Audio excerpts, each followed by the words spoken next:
இது வரைக்கும் ஆதித்த சரிதத்துல சேர தேசத்தை ஆண்டுட்டு இருக்க சாந்தனு மகாராஜர், சோமன், பரமேஸ்வரன், ரவிதாசர் இவங்க 3 பேர்கிட்டையும் சொல்லி அனுப்பி காஞ்சிபுரத்துல இருக்கிற தன்னுடைய மகளான பராந்தக தேவிய உடனடியா சேர தேசத்துக்கு கூட்டிட்டு வாங்கன்ட்டு தூது அனுப்புறாரு. இன்னொரு பக்கம் என்ன காரணம்னு தெரியாம ஆதித்த கரிகாலர் கிட்ட பராந்தக தேவி விடியற் காலையிலக்குள்ள எனக்கு தங்க நிறத்துல இருக்கிற தாமரை பூவை நீ எப்படியாவது கொண்டு வரணும்னு சொல்லிட்டு ஆணை பிறப்பிக்கிறாங்க. ஆதித்த கரிகாலரும் அந்த ஆணையை ஏத்துக்கிட்டு உடனடியா அந்த தங்க தாமரையை தேடி கிளம்பி போறாரு. இதெல்லாம் ஒரு பக்கம் நடந்துட்டு இருக்க அதே சமயத்துல இன்னொரு பக்கம் பழையாறையில தன்னுடைய அந்த புறத்துல ஏதோ ஒரு ஆழ்ந்த சிந்தனையில மூழ்கி இருக்கிறாங்க மதுராந்தக தேவி. சுந்தர சோழருடைய தம்பியான மதுராந்தக தேவருடைய மனைவியான மதுராந்தக தேவி எதுக்காக அப்படி கவலையில மூழ்கி இருக்கிறாங்கன்ற விஷயம் யாருக்குமே தெரியல. அந்த சமயத்துலதான் தன்னுடைய மனைவிய பார்த்துட்டு வரலான்னு சொல்லிட்டு அந்த புறத்துக்கு மதுராந்தக தேவர் வராரு. வந்தவர் கவலையில ஏதோ ஒரு ஆழ்ந்த சிந்தனையில மூழ்கி இருக்கிற தன்னுடைய மனைவிய பார்த்துட்டு, என்னாச்சு, உன்னுடைய கவலைக்கான காரணம் என்னன்னு சொல்லிட்டு விசாரிக்கிறாரு. அதுக்கு மதுராந்தக தேவி, வேற ஒன்னும் இல்ல, நான் நம்ம ஆதித்த கரிகாலனை நினைச்சுதான் கவலைப்பட்டுட்டு இருக்கேன்னு சொல்லிட்டு சொல்றாங்க. ஆதித்த கரிகாலனை பத்தி எதுக்கு கவலைப்படணும் அப்படின்னு சொல்லி மதுராந்தக தேவர் கேட்கும்போது, அவனுடைய எதிர்காலத்தை நினைச்சுதான் நான் கவலைப்பட்டுட்டு இருக்கேன். உமையாளுக்கும் அவனுக்கும் திருமணம் செய்து வச்சே ஆகணும்னு சொல்லி சுந்தர சோழர் ரொம்பவே மெனக்கெடுறாரு. ஆனா எனக்கு என்னவோ உமையாள் ஆதித்த கரிகாலனுக்கு சரியான வரன் கிடையாதுன்னு சொல்லிட்டு தோணுது அப்படின்னு மதுராந்தக தேவி சொல்லவும் மதுராந்தக தேவருக்கு ஒரே அதிர்ச்சி. உமையாள் உன்னுடைய குலத்துல இருந்து வந்தவர், சொல்ல போனா நீ உமையாளுக்கு அத்தை முறை வர, அப்படி இருக்கும்போது உன்னுடைய குலத்துல இருந்து வந்த இளவரசியவே கரிகாலனுக்கு கல்யாணம் பண்ணி வைக்க கூடாதுன்னு சொல்லி ஏன் யோசிக்கிறேன்ட்டு மதுராந்தக தேவர் கேட்கும்போது, அதுக்கு மதுராந்தக தேவி, கொஞ்ச நாளைக்கு முன்னாடி அந்த ராஷ்டிரகூட யுத்தத்துல ஆதித்த கரிகாலன் கிட்டத்தட்ட 2 மாத காலங்களுக்கு எங்க போனானே தெரியல. குறிப்பிட்டு சொல்லணும்னா அவன் இறந்து போயிட்டான்னு சொல்லி எல்லாருமே நம்பினாங்க. தஞ்சாவூரே அந்த 2 மாச காலகட்டத்துக்கு சோகத்துல மூழ்கி இருந்தது. அது உங்களுக்கு ஞாபகம் இருக்கா? ஏன் ஒரு நாள் கூட தவறாம நாராயணர் வழிபாட்டுல ஈடுபட்டுட்டு இருந்த பராந்தக தேவி சரியா உண்ண உணவு, குடிக்க தண்ணி கூட எடுத்துக்காம தன்னுடைய மகன் எப்படியாவது மீண்டு வரணும்னு சொல்லி அந்த 2 மாச காலம் ஒரு தவத்திலேயே வாழ்ந்தாங்க. ஆதித்த கரிகாலனுக்கு அப்படி ஒரு நிகழ்வு நடந்துச்சுன்ற ஒரு செய்தி எல்லாரையுமே பாதிச்சுது. ஆனா நீங்க உமையால கவனிச்சிங்களா? கரிகாலன் இறந்து போயிட்டான் அப்படின்ற செய்தியை கேட்டதும் கொஞ்ச நேரத்துக்கு மட்டும்தான் அவ கவலையோட இருந்தா. அதுக்கப்புறமா அவளுடைய முகத்துல எந்த ஒரு கவலையுமே நான் பார்க்கல. சொல்ல போனா கரிகாலனை பத்தி அவ ஒரு வார்த்தை கூட அந்த 2 மாச காலத்துக்கு பேசவே இல்லை. அவகிட்ட கரிகாலன் இறந்து போயிட்டான் அப்படின்ற கவலைய விட எங்க தன்னுடைய வாழ்க்கைய கரிகாலனுடைய மரணத்துக்கு அப்புறமா எல்லாரும் கைவிட்டுருவாங்களோன்ற பயம்தான் அதிகமா இருந்துச்சு. அப்படிப்பட்டவளை என்னுடைய மகன் ஸ்தானத்துல இருக்கிற ஆதித்த கரிகாலனுக்கு எப்படி கல்யாணம் பண்ணி வைக்க சொல்லி என் மனசு சொல்லும். ஆனா இதெல்லாம் கவனிச்சதுக்கு அப்புறம் கூட சுந்தர சோழர் எதுக்காக உமையால கரிகாலனுக்கு கல்யாணம் பண்ணி வைக்கணும்னு சொல்லி இவ்வளவு மெனக்கெடுறாருன்னு எனக்கு புரியவே இல்லை. சொல்ல போனா வானவன் மாதேவிக்கும் பராந்தக தேவிக்குமே இதுல துளியும் விருப்பம் இல்லை. ஆனா எந்த காரணத்தினால இந்த திருமண பேச்சு இப்ப எடுபடுதுன்னு சொல்லி எனக்கு தெரியலன்னு சொல்லி மதுராந்தக தேவி ரொம்பவே வருத்தப்படுறாங்க. இத கேட்ட மதுராந்தக தேவர் மதுராந்தக தேவி கிட்ட ஆறுதலா, ஒரு விஷயத்த நீ நல்லாவே புரிஞ்சுக்கணும். ஒரு சாமானியன் தன்னுடைய வாழ்க்கையில திருமணம் செய்துக்கும் போது அதுல அன்பு இருக்கலாம், பாசம் இருக்கலாம், எல்லாமே இருக்கலாம். ஆனா ஒரு அரசன் திருமணம் செய்துக்கும் போது இதை எல்லாத்தையும் தாண்டி அதுல அரசியல் நுட்பம் சொல்லிட்டு ஒண்ணு இருக்கு. கரிகாலனுக்கு உமையால கல்யாணம் பண்ணி வைக்கணும்னு சொல்லிட்டு என்னுடைய அண்ணன் எடுத்த முடிவுக்கு பின்னாடியும் அப்படிப்பட்ட ஒரு அரசியல் நுட்பம் இருக்குது. பழுவேட்டரையர்கள் 2 பேருமே ரொம்ப பலசாலிகள். அப்படிப்பட்டவங்களுடைய குடும்பத்துல பொண்ணு எடுத்து அவளை இந்த சோழ தேசத்துக்கே மகாராணியா உட்கார வைக்கும் போது இந்த சோழ தேசத்துடைய சக்தி இன்னுமே வலுப்பெறும். ஆதித்த கரிகாலனுக்கும் அதனால நல்லதுதான் நடக்கும். யாராலையுமே விரட்டி அடிக்க முடியாத ராஷ்டிரகூடர்களையே யுத்த காலத்துல நேருக்கு நேரா நின்னு மரணத்தையே பார்த்துட்டு வந்ததுக்கு அப்புறம் கூட தனிச்சு நின்னு ஓட ஓட விரட்டி அடிச்சவன் ஆதித்த கரிகாலன். அப்படிப்பட்டவனுக்கு இந்த பழுவேட்டரர்களுடைய சக்தியும் கிடைச்சதுன்னா அவனை கட்டுப்படுத்துறதுக்கு இன்னொரு சக்தி வருமானு நீ யோசிச்சு பாரு. எல்லாத்தையும் தாண்டி அவன் ஒரு அரசன். அவன் நினைச்சானா எத்தனை திருமணம் வேணாலும் செய்துக்க முடியும். உமையால தன்னுடைய மகாராணியா அறிவிச்சுட்டு அதுக்கப்புறம் கூட அவனுடைய மனசுக்கு பிடிச்ச மாதிரி யாரை வேணாலும் அவனால கல்யாணம் பண்ணிக்க முடியும். அதனால நீ இத பத்திலாம் யோசிச்சு குழம்பிக்காதன்னு சொல்லி மதுராந்தக தேவர் சொல்றாரு. ஆனா இத கேட்ட உடனே மதுராந்தக தேவிக்கு இன்னும் கவலை அதிகமாகுது. நீங்க என்னென்னவோ அரசியல் நுட்பங்களை சொல்றீங்க, ஆனா என்னுடைய புத்திக்கு இதெல்லாம் எட்டவே இல்லை. ஆனா ஒரு விஷயத்த நான் தெளிவா சொல்றேன், கரிகாலன் என்னதான் அரச குடும்பத்து வாரிசாவே இருந்தாலும் அவனுடைய வளர்ப்பு பராந்தக தேவியோடையது. பக்தி நெறியில ஸ்ரீராமச்சந்திர மூர்த்திய தினம் தினம் பூஜை பண்ற அந்த பராந்தக தேவி நிச்சயமா இந்த பல் விவாக முறைய அவனுக்கு சொல்லி கொடுத்து வளர்த்திருக்க மாட்டான். எனக்கு என்னவோ கரிகாலன் பல்விவாக முறைக்கு ஒத்துப்பான்னு சொல்லிட்டு தோணவே இல்லை. எதுக்கும் உமையால அவனுக்கு நிச்சயம் பண்றதுக்கு முன்னாடி அவன்கிட்டயோ ஒரு வார்த்தை தீர ஆலோசிங்க. அது மட்டும் இல்லாம நான் சில செய்திகளையும் கேள்விப்பட்டேன். கரிகாலனுடைய மனசுல வேற யாரோ ஒரு பொண்ணு இருக்கிறாளாமே, அத பத்தின செய்திகள் உங்களுக்கு தெரியுமா? அவன்கிட்ட நீங்க பேசுனீங்களா முதல்லன்னு சொல்லி மதுராந்தக தேவி கேட்கும் போது அதுக்கான வாய்ப்பு கிடைக்கும்னு சொல்லிட்டு தான் நான் காஞ்சிபுரத்துக்கு போகலான்னு இருந்தேன். ஆனா அதுக்கு முன்னாடியே என்னுடைய அண்ணி அங்க கிளம்பி போயிடவும் என்னால அங்க போக முடியல. அவனுடைய மனசுல இப்போ வேற ஒரு பொண்ணு இருந்தாலுமே எனக்கு தெரிஞ்சு சுந்தர சோழர் அந்த விவாகத்துக்கு ஒத்துக்க மாட்டாரு. காரணம், நான் கேள்விப்பட்ட வரைக்கும் அந்த பொண்ணு ஒரு அரச குடும்பத்து பொண்ணு கிடையாது. இதனால பல குழப்பங்கள் ஏற்பட போகுதுன்னு மட்டும் என்னுடைய உள்ளுணர்வு சொல்லுதுன்னு சொல்லி மதுராந்தக தேவரும் மதுராந்தக தேவியுமே ரொம்ப நேரம் பேசிட்டு இருக்காங்க. அதுக்கப்புறமா என்னுடைய மனசு இன்னும் சஞ்சலமா தான் இருக்கு. அதனால நான் போயிட்டு வானவன் மாதேவி கிட்ட கொஞ்ச நேரம் பேசிட்டு வரேன்னு சொல்லி மதுராந்தக தேவர் கிட்ட உத்தரவு வாங்கிட்டு வானவன் மாதேவிய பார்க்க போறாங்க மதுராந்தக தேவி. அப்படி போகும்போது தன்னுடைய அந்தப்புறத்திலேயுமே வானவன் மாதேவி ஏதோ ஒரு தீவிர யோசனையில மூழ்கி இருந்தது மதுராந்தக தேவிக்கு நல்லாவே தெரிஞ்சது. அத பத்தி அவங்க விசாரிக்கும் போது அவங்களுடைய கவலையுமே கரிகாலருடைய திருமண வாழ்க்கைய பத்தி தான் இருந்துச்சு. அப்போ வானவன் மாதேவி ஒரு வார்த்தையை விடுறாங்க, என்னுடைய மகன் ஒரு சாதாரண சாமானியனா இருந்திருந்தா எவ்வளவு நல்லா இருந்திருப்போம்ல, நானுமே ஒரு சாதாரண மனுஷியா இருந்திருந்தா எவ்வளவு நல்லா இருந்திருக்கும். அவன் ஆசைப்பட்ட பொண்ணையே இந்நேரம் நான் அவளுக்கு கல்யாணம் பண்ணி வச்சிருப்பேன். ஒரு அரசனா மணிமுடி சூட போறவ எப்பேற்பட்ட தியாகங்கள் எல்லாத்தையும் செய்ய வேண்டியதா இருக்கு பாரு. நான் பராந்தக தேவி மூலமா ஒரு விஷயத்த தெரிஞ்சுக்கிட்டேன். ஆதித்த கரிகாலன் அவளுக்கு மட்டும் ஓலை அனுப்பல, எனக்கும் சேர்த்துதான் ஓலை அனுப்பினான். ஆனா நான் இந்த விஷயத்த அரசர்கிட்ட சொல்லவே இல்லை. நான் அரசர்கிட்ட மறைச்ச முதல் விஷயமே இதுதான். ஆனா இந்த விஷயம் தெரிஞ்சதுன்னா அரசர் ரொம்பவே கோவப்படுவாரு. அதனாலேயே நான் இந்த விஷயத்த அரசர்கிட்ட சொல்லவே இல்லை.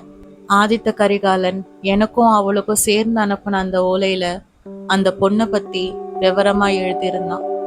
மரணத்தோடைய வாயில அவன் தொட்டு இருக்கும்போது அந்த மரணத்துக்கிட்ட இருந்து அவனை மீட்டு எடுத்து வந்ததே அந்த பொண்ணுதானா. அதுக்காக எவ்வளவு கடுமையான விரதங்கள் எல்லாத்தையும் அவ இருந்தான்னு சொல்லி எல்லாத்தையும் கரிகாலன் அதுல ரொம்ப விளக்கமா எழுதியிருந்தான். யாருன்னே தெரியாத ஒருத்தனுக்காக அவ எதுக்காக இப்படி மெனக்கெட்டான்னு சொல்லி எனக்குமே குழப்பமா தான் இருக்குது.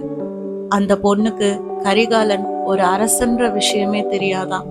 அந்த ஓலைய பராந்தக தேவி படிச்சு காட்டும் போது என்னுடைய மனசுலயுமே அவளை பார்க்கணுன்ற ஆர்வம் தான் அதிகமா இருந்துச்சு.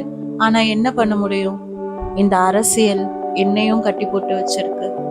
என்னுடைய மகனை பார்க்க முடியாத அளவுக்கு நான் ஒரு துர்பாக்கியவதியா இருக்கேன்.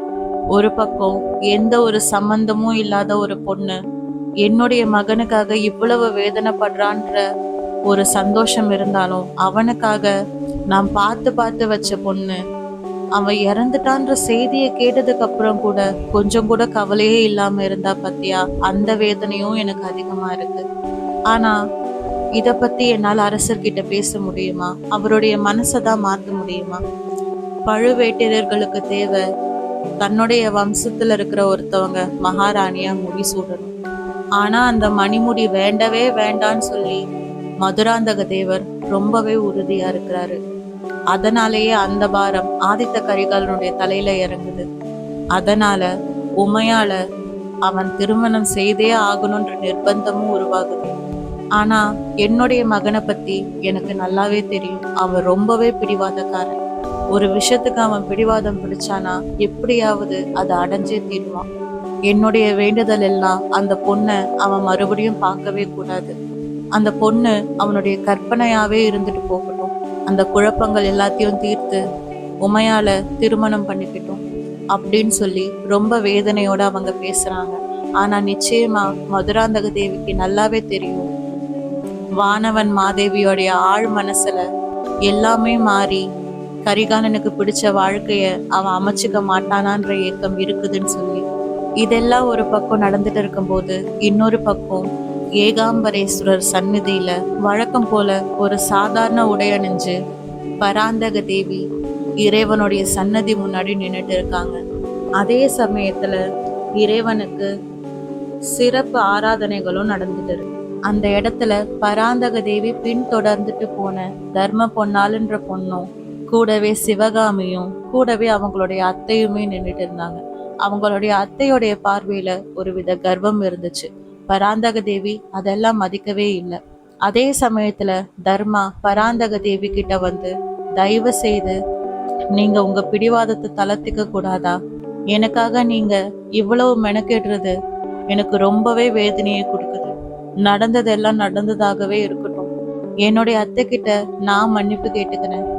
தயவு செய்து இந்த விஷயத்தை பெருசுபடுத்த வேண்டான்னு சொல்லி தர்மா எவ்வளவோ கெஞ்சரா. ஆனா பராந்தக தேவி அதெல்லாம் பெருசாவே எடுத்துக்கல. 1000 தான் இருந்தாலும் உன்னுடைய அத்தை பண்ணது தப்பு. அதுக்காக இந்த சபையோர் முன்னாடி அவங்க உன்கிட்ட மன்னிப்பு கேட்டே ஆகணும். எனக்கு நம்பிக்கை இருக்கு, என்னுடைய மகன் நான் கேட்ட விஷயத்த இந்த வழிபாடு முடியறதுக்குள்ள கொண்டு வந்து இங்க சேர்ப்பான் அப்படின்னு சொல்லி ரொம்ப பிடிவாதமா பேசுறாங்க. அப்படி பராந்தக தேவி அவ்வளவு ஆக்ரோஷம் அடைகிற அளவுக்கு என்ன நடந்திருக்கும்? ஆதித்த கரிகாலர்கிட்ட ஏதேதோ சொல்லி சமாளிச்சுட்டு ஏகாம்பரேஸ்வரர் சன்னதியில இறைவனை பார்க்க வந்தாங்களோ இல்லையோ, தர்மாவை பார்க்கறதுக்காக பராந்தக தேவி வந்தாங்க.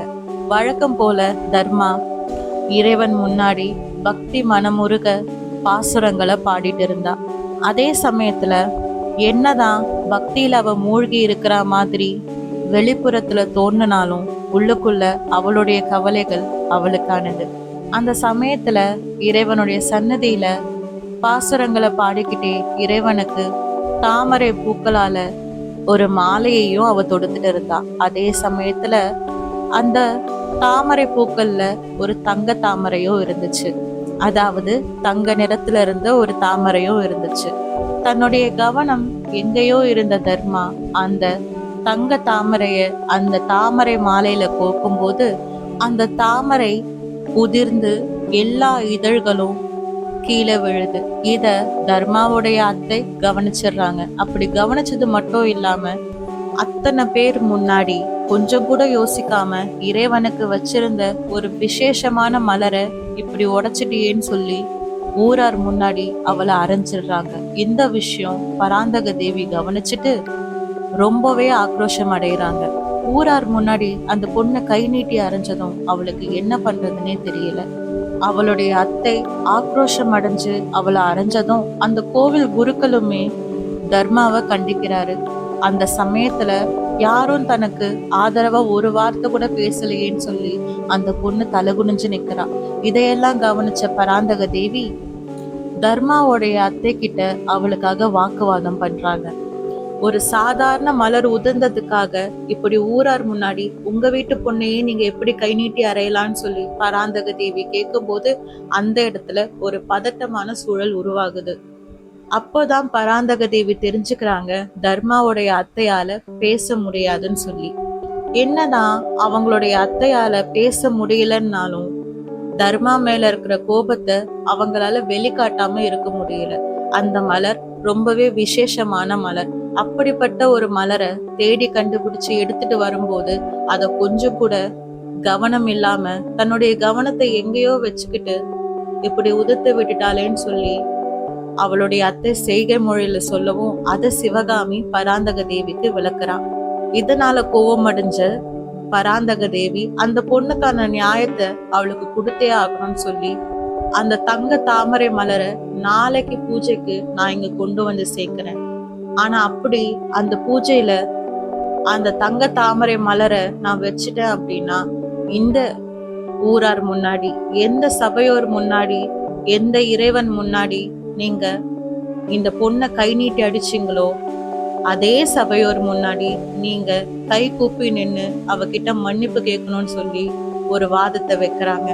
இந்த காரணம்தான் அரண்மனையில அத்தனை பூக்காரர்கள் தாமரை மலர்களோட வந்து நிக்கிறதுக்கான காரணம்.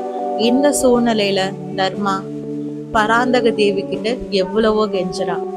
என்னோட அத்தை நான் சொன்னா புரிஞ்சுப்பாங்க, தயவு செய்து உங்க பிடிவாதத்தை விட்டுருங்கன்னு சொல்லி எவ்வளவோ கெஞ்சுறா. ஆனா தர்மாவுக்கு தெரியாது அவங்க சோழ தேசத்துடைய மகாராணின்னு சொல்லி. அது மட்டும் இல்லாம என்னுடைய மகன் கொண்டு வந்து சேர்ப்பான்னு சொல்லி அவங்க அவ்வளவு நம்பிக்கையோட காத்துக்கிட்டு இருக்க அவங்களுடைய மகன் இந்த காஞ்சிபுரத்துக்கே அரசன் அப்படின்ற விஷயமும் தர்மாவுக்கு தெரியாது.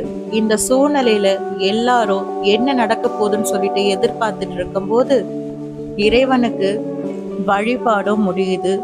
அந்த திரைச்சீலையும் திறக்குது.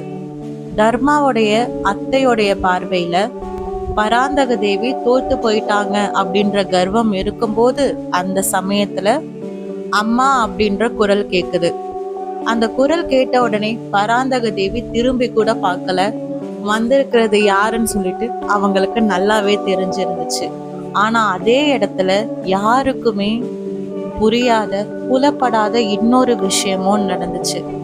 அவ்வளவு நேரம் என்ன பண்றதுன்னே தெரியாம குழப்பத்திலையும் பயத்திலையும் இருந்த தர்மா அந்த இடத்துக்கு வந்திருந்த கரிகாலரை பார்த்த உடனே அப்படியே உறைஞ்சு போய் நின்னுட்டான்.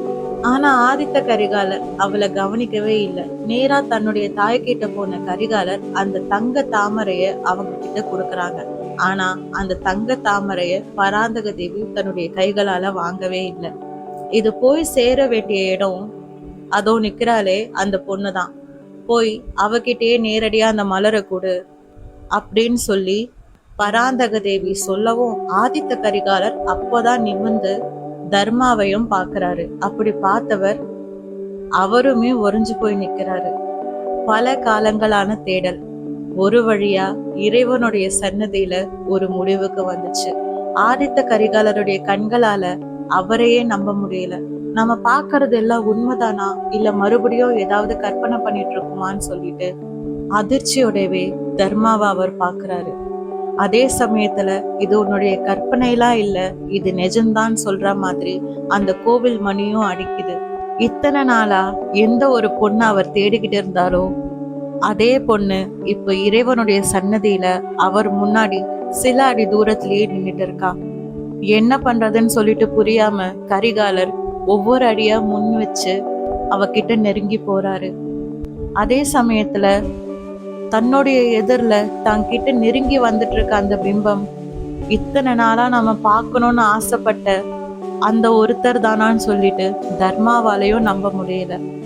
ஆதித்த கரிகாலர் அவகிட்ட நெருங்கி வர வர அவளுடைய உடல்ல ஒரு வித பதட்டம் அதிகமாகுது.